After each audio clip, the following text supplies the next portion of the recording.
नमस्कार मित्रों, आपका मेरे चैनल स्टडी विद संध्या में बहुत बहुत स्वागत है। मित्रों, आज मैं आपके लिए पुनः हिंदी से रिलेटेड क्वेश्चन आंसर लेकर आई हूँ। आज मैं आपके लिए हिंदी साहित्य का इतिहास पर अत्यंत महत्वपूर्ण प्रश्न उत्तर लेकर आई हूँ, जो कि आपकी प्रतियोगी परीक्षाओं के लिए अत्यंत ही आवश्यक हैं। तो शुरू करते हैं प्रश्न नंबर 1 से। भारतीय आर्य भाषा परिवार की भाषाओं का मूल स्रोत कौन सी भाषा है? तो हमारा उत्तर होगा वैदिक संस्कृत। और वैदिक संस्कृत 2000 ईसा पूर्व से लेकर 600 ईसा पूर्व तक बोली जाने वाली एक हिंदी आर्य भाषा थी। प्रश्न नंबर 2, भाषा का मूल रूप कौन सा है? तो उत्तर होगा मौखिक रूप। भाषा के मुख्यतः 3 रूप होते हैं, मौखिक, लिखित और सांकेतिक। तो जो मुख्य रूप से होता है, मौलिक रूप होता है, वो है मौखिक रूप। मौखिक रूप यानी बोली, जिसे बोली भी बोल सकते हैं हम। और प्रश्न नंबर 3, खड़ी बोली हिंदी का साहित्यिक रूप किस शताब्दी में विकसित हुआ? तो हमारा उत्तर होगा 19वीं शताब्दी में। प्रश्न नंबर 4, हिंदी को भारतीय संविधान में संघ की राजभाषा के रूप में कब मान्यता मिली? तो उत्तर होगा 14 सितंबर 1949 में, 14 सितंबर 1949 में। प्रश्न नंबर 5, मध्यकाल में राजकाज की भाषा के रूप में किस भाषा को मान्यता मिली हुई थी? तो मध्यकाल में राजकाज की भाषा थी फारसी। तो हमारा उत्तर होगा फारसी। प्रश्न नंबर 6, संविधान के किस अनुच्छेद के अनुसार संघ की राजभाषा हिंदी और लिपि देवनागरी है? तो उत्तर होगा अनुच्छेद 343 यानी अनुच्छेद 343। अनुच्छेद 343 में संघ की राजभाषा हिंदी और लिपि देवनागरी होगी, ऐसा बताया गया था। प्रश्न नंबर 7, आधुनिक भारतीय आर्य भाषाओं का विकास किससे हुआ? तो हमारा उत्तर होगा अपभ्रंश से। तो आधुनिक भारतीय आर्य भाषा का विकास अपभ्रंश से हुआ है।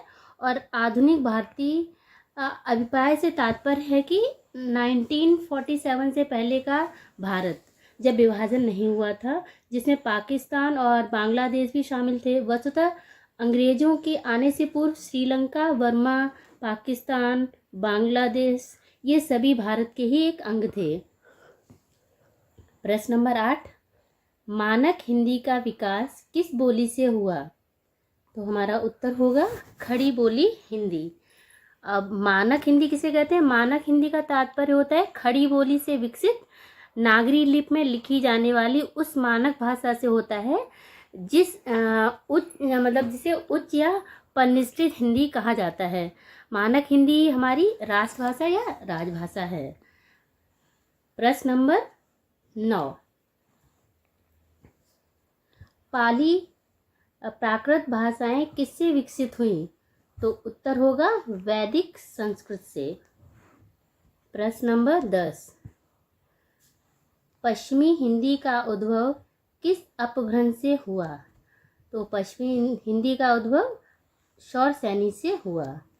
प्रश्न नंबर 11, हिंदी खड़ी बोली गद्य के विकास में किस साहित्यकार ने महत्वपूर्ण भूमिका निभाई है? तो हमारा उत्तर होगा पंडित सदन मिश्र ने। तो जो पंडित सदन मिश्र 19वीं शताब्दी के प्रारंभ में फोर्ट विलियम कॉलेज में 25 वर्ष तक हिंदी के अध्यापक रहे थे और वे एक लेखक भी थे। और उनका एक प्रसिद्ध साहित्य है नासिकेतोपाख्यानम, जो कि बहुत ही प्रसिद्ध है। इन्होंने तत्कालीन समय की प्रचलित साहित्यिक भाषा के विपरीत व्यवहार में आने वाली खड़ी बोली को लेखन का जो खड़ी बोली थी जो उस समय, तो उसका सफल प्रयोग किया था, उसको लिखने का सफल प्रयत्न किया था। प्रश्न नंबर 12, मानक हिंदी का विकास किस बोली से हुआ? तो मानक हिंदी का विकास खड़ी बोली हिंदी से हुआ।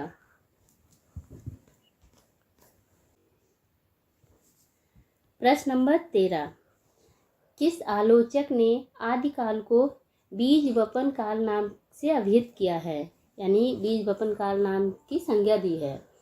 तो हमारा उत्तर होगा आचार्य महावीर प्रसाद द्विवेदी ने। तो आचार्य महावीर प्रसाद द्विवेदी ने आदिकाल को बीज वपन काल की संज्ञा इसलिए दी क्योंकि आदिकाल में ही इन्हें भक्ति काल के बीज काव्य रूप में परिलक्षित होने लगे थे। प्रश्न नंबर 14, हिंदी साहित्य के इतिहास की परंपरा में सर्वोच्च स्थान किस लेखक को मिला? तो हिंदी साहित्य की परंपरा में सर्वोच्च स्थान मिला है आचार्य रामचंद्र शुक्ल को। प्रश्न नंबर 15, हिंदी साहित्य के अंतर्गत किस काल को हिंदी साहित्य का स्वर्ण युग कहा गया है? तो उत्तर होगा भक्ति काल को। अब भक्ति काल उत्कृष्ट साहित्य लेखन मतलब जो भक्ति काल था उसमें साहित्य का उत्कृष्ट लेखन था और समाज सुधार आदि के कारण स्वर्ण युग की संज्ञा दी गई थी। इस काल में संपूर्ण वातावरण बिल्कुल भक्तिमय हो गया था। प्रश्न नंबर 16, राजभाषा अधिनियम कब पारित किया गया? तो उत्तर होगा सन 1963 में, 1963 में। प्रश्न नंबर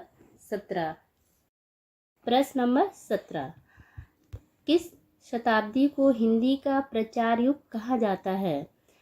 तो 19वीं शताब्दी को हिंदी का प्रचार युग कहा जाता है। क्यों कहा जाता है? क्योंकि 19वीं शताब्दी में हिंदी गद्य निर्माण की जो चेष्टा थी और हिंदी प्रचार आंदोलन अत्यंत प्रतिकूल परिस्थितियों में बहुत ही भयंकर कठिनाइयों का सामना करते हुए तेज और पुष्ट हो रहा था। भारत में प्रकाशित पहला हिंदी भाषा का अखबार Udant Martand, the rising sun बोल सकते हैं इसको, वो 30 मई 1826 को शुरू हुआ था। इसलिए इस दिन को हिंदी पत्रकारिता दिवस के रूप में भी मनाया जाता है। इन्हीं सब अनेक कारणों से 19वीं शताब्दी को हिंदी का प्रचार युग कहा जाता है। प्रश्न नंबर 18, हिंदी साहित्य नामक इतिहास ग्रंथ का संपादन किसने किया? तो इसका संपादन किया है डॉक्टर धीरेन्द्र वर्मा ने। प्रश्न नंबर 19, रासो काव्य परंपरा में गेय काव्य कौन सा है? तो रासो काव्य परंपरा में गेय काव्य है बीसल देव रासो। बीसल देव रासो पुरानी पश्चिमी राजस्थान की एक प्रसिद्ध रचना है और इसके रचनाकार हैं नरपत नाल। प्रश्न number 20, principle of literary criticism पुस्तक के लेखक कौन हैं? तो उत्तर होगा रिचर्ड्स। इनका पूरा नाम I.A. रिचर्ड्स है, यानी इवोर आर्मस्ट्रॉन्ग रिचर्ड्स। अंग्रेजी के एक बहुत ही प्रभावशाली लेखक थे। प्रश्न नंबर 21, आदिकाल में खड़ी बोली को काव्य की भाषा बनाने वाला पहला कवि कौन है? तो हमारा उत्तर होगा अमीर खुसरो। इनका पूरा नाम अबुल हसन यमीनुद्दीन अमीर खुसरो था। ये 14वीं शताब्दी यानी 14वीं सदी के दिल्ली के निकट रहने वाले प्रमुख कवि, शायर, गायक और संगीतकार आदि थे। प्रश्न नंबर 22, आदिकाल के साहित्य में वीर रस की रचनाओं में किस शैली का प्रयोग किया गया है? तो हमारा उत्तर होगा डिंगल। आदिकाल के साहित्य में वीर रस की रचनाएं जो हुई थी वो अधिकतर डिंगल शैली का प्रयोग किया गया था उनमें, जिसे प्राचीन राजस्थानी के नाम से भी जाना जाता है। नागरी लिपि में लिखी जाने वाली एक प्राचीन भारतीय भाषा है ये, और बहुत उच्च स्वर की भाषा है। डिंगल भाषा जो है वो वीर रस प्रधान, इसमें कविताएं लिखी जाती हैं और बहुत ही उच्च स्वर में बोली जाती हैं। और डिंगल का उपयोग अधिकांशतः चारणों द्वारा युद्ध नायकों के मार्शल कारनामों की प्रशंसा करके युद्ध में सैनिकों को प्रेरित करने के लिए किया जाता था। प्रश्न नंबर 23, आदिकाल के किस पंथ से भक्ति काल के संत मत का विकास हुआ? तो उत्तर होगा नाथ पंथ। तो नाथों की संख्या 9 मानी गई है। इसके प्रवर्तक मत्स्येंद्र नाथ एवं गोरखनाथ को माना जाता है। लेकिन बहुमत से मत्स्येन नाथ को ही इनका नाथ संप्रदाय का प्रवर्तक माना जाता है। इसी संप्रदाय का प्रभाव आगे चलकर भक्ति काल के संत काल पर भी दिखाई देता है। प्रश्न नंबर 24, डॉक्टर राम कुमार वर्मा ने आदिकाल का नामकरण किस रूप में किया? तो हमारा उत्तर होगा संधि काल और चारण काल। प्रश्न नंबर 25, आदिकाल को चारण काल की संज्ञा देने वाले विद्वान कौन थे? तो आदिकाल को चारण काल की संज्ञा देने वाले विद्वान थे जॉर्ज ग्रियर्सन और डॉक्टर राम कुमार वर्मा। तो जॉर्ज ग्रियर्सन ने आदिकाल को चारण काल कहा और जबकि डॉक्टर राम कुमार वर्मा ने चारण काल के साथ साथ इसको संधि काल भी कहा है। तो ये आपको याद रखना है। तो इस तरह मैंने आपको इससे संबंधित 25 प्रश्न उत्तर आज बता दिए हैं। आगे भी मैं आपको और प्रश्न उत्तर बताऊंगी, तो इसके लिए आप बने रहिए मेरे साथ और मेरे चैनल को सब्सक्राइब कर लीजिए और बेल आइकन दबा लीजिए ताकि आपको समय पर इसकी जानकारी मिल सके।